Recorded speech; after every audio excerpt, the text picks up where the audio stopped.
Welcome back to GBGuns Armory, a series in which I'm going back through stuff that has already been reviewed in full on the main channel and off in case, including this one. Already an article over on gbgunsdepot.com giving you the deeper stuff. Since those are facts and performance, this is about feels and thoughts. And I'm also looking to hear from you guys, now that the stuff has been out for a while, what you guys think. What I have here is the Radom Vis 100M.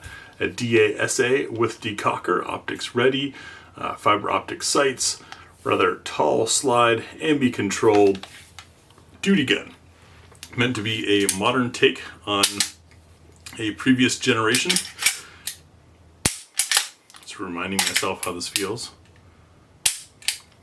As I recall from the review, and this was one that I really wanted to get my hands on. We hadn't seen Radom produced modern pistols in the US in quite some time, and this one being a current service weapon, of course, is always an interesting thing to see what a nation chooses.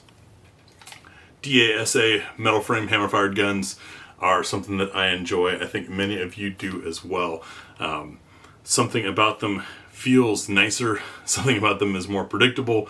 Of course, having the decocker is something I love because it means your only safety is that you have to be more dedicated on your first shot, which for a duty weapon I think makes a lot of sense.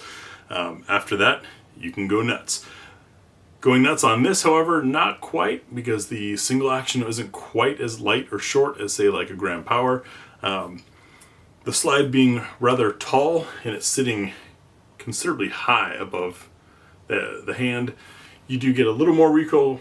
However, you've got a nice shape here on the toe of the grip, as well as excellent texturing on the front strap to help with controlling that. Overall, it was a very comfy gun to review. I love ambi controls, especially right side magazine releases. I prefer to use my middle finger, do that, then shift my grip and my thumb to reach on the left side. So that was a plus for me as well. These are not inexpensive. I think they were going for around $1,000 at the time they came out. The link in the article will take you to whatever today's price is.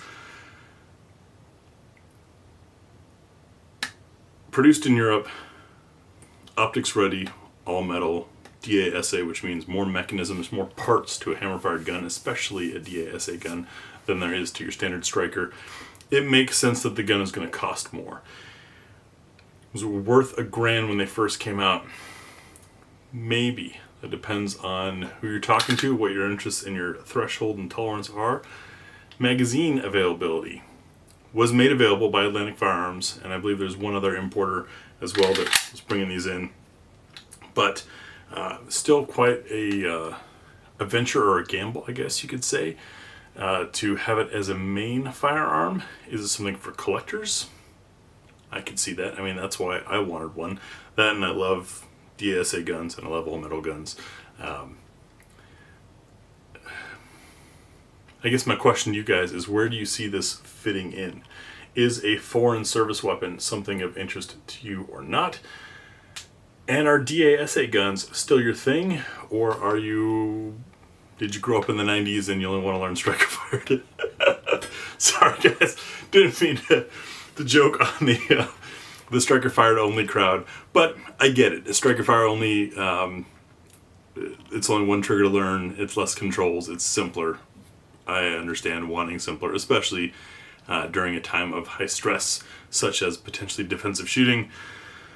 However, I think we have enough decades of DASA guns and more complicated firearms being used to show that it's not impossible. Just maybe it requires a little more training. Which takes me right back to the root of that comment. Let me know what you guys think. This, I expected to make a bigger splash on the market than it did. There were very few reviews, not a lot of talk about them since. And I still see them, they are still available, are still being imported now in a variety of colors as well, which is kind of neat. But I don't know, something about it just feels good. It's something I should probably take to the range again when there's time to revisit some of these, because this is one of the fun ones. That's all I've got for you today. Thanks for watching, and we'll see you tomorrow.